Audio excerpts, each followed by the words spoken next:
Hey, it's Beck here, and today's video is on the 3 things that could be causing your IBS symptoms.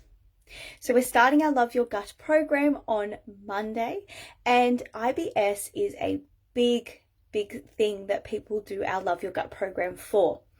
There's some surprising causes of IBS and reasons that it could be triggered that people just overlook a lot of the time. People get very focused on just the foods. They feel like the only answer is to do a low FODMAP diet.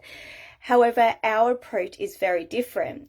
So there's 3 things that I find can cause IBS symptoms is stress.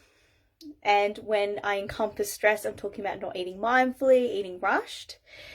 Food sensitivities does play a role, but another big role is your gut bacteria too. So those are the 3 things: stress, food sensitivities, and our gut bacteria.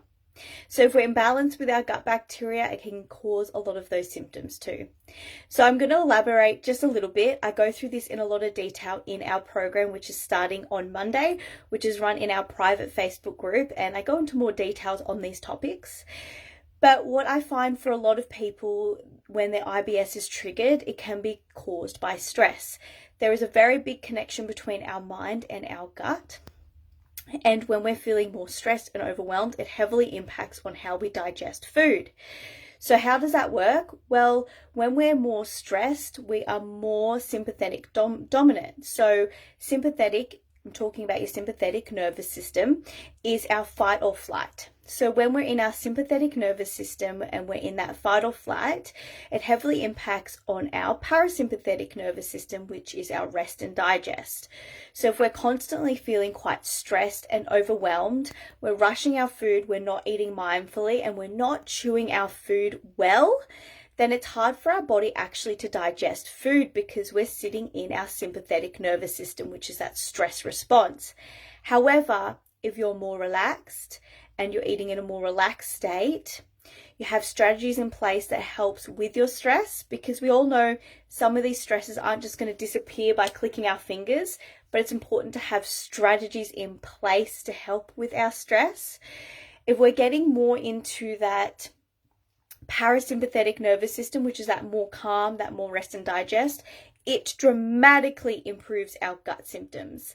Some people will come to me and that's all we do is focus on calming and getting into our beautiful rest and digest. And when they do, their symptoms actually just go away without much change in their food. It's more about making sure they're chewing their food, eating mindfully, and they are actually eating in a calm state. How often are you eating in front of your phone, on your laptop, on the go, in the car?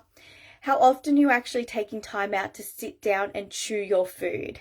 So if you find that you're saying, yes, I actually am eating distracted, then we go through that in the Love Your Gut program, and it's one of the first lessons that I teach people. So the second point I'm going to make is food sensitivities do play a role in our gut health. But once we have a more balanced gut, you actually will find that you are able to eat more variety of food.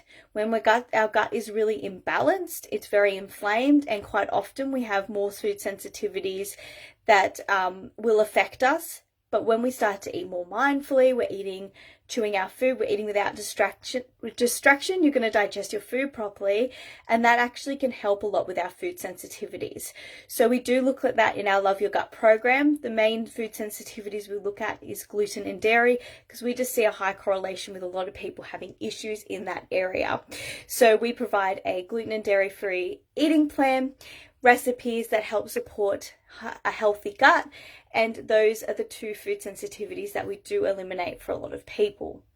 The third thing that we need to look at if you're having a lot of IBS symptoms is your bacteria and what your microbiome is like. So microbiome is referring to all the bugs in your gut, not just bacteria. Because we have all sorts of different bugs in our gut. There's a whole ecosystem. It's like a bit of a garden in there. So we focus on making sure that we're eating foods that nourish our gut bacteria, nourish the microbiome that we want to support, that will actually support a healthy digestive system. So if you've got a lot of poor parasite type gut bacteria, microbiome, all of it, that's encompassing all the bugs. If you've got some poor kinds of bugs in there, then that's going to cause a lot of symptoms too. So actually eating in a way that supports healthy bugs in your gut is vital for reducing a lot of symptoms for people. So if you find your diet is a little bit all over the place and you're not sure where to start, we support you in working that all out, because obviously it takes time to get the knowledge, to learn what foods are right, to pay attention to how you're eating your food, and to reduce your stress. So that's why we have created this program. So just to recap, the 3 things that I find really affect IBS symptoms and cause a lot of issues for people is eating in a stress state. So if you find you are eating distracted, on the go, looking at your phone all the time, you're not chewing your food, then that's a big area to start on, and I teach you how to do that. It may sound very simple, but it goes a very long way. Number 2 is eliminating some food sensitivities in the healing phase. And once we heal your gut, quite often people can reintroduce some of these foods. The reintroduction of the foods is very, very important, because a lot of people will do a low FODMAP diet for way too long, and that can actually cause more gut issues. 3 is making sure that we have a nice balance in our gut of gut bugs. So not just our bacteria, but our whole microbiome. And there's a particular way we need to eat to achieve that.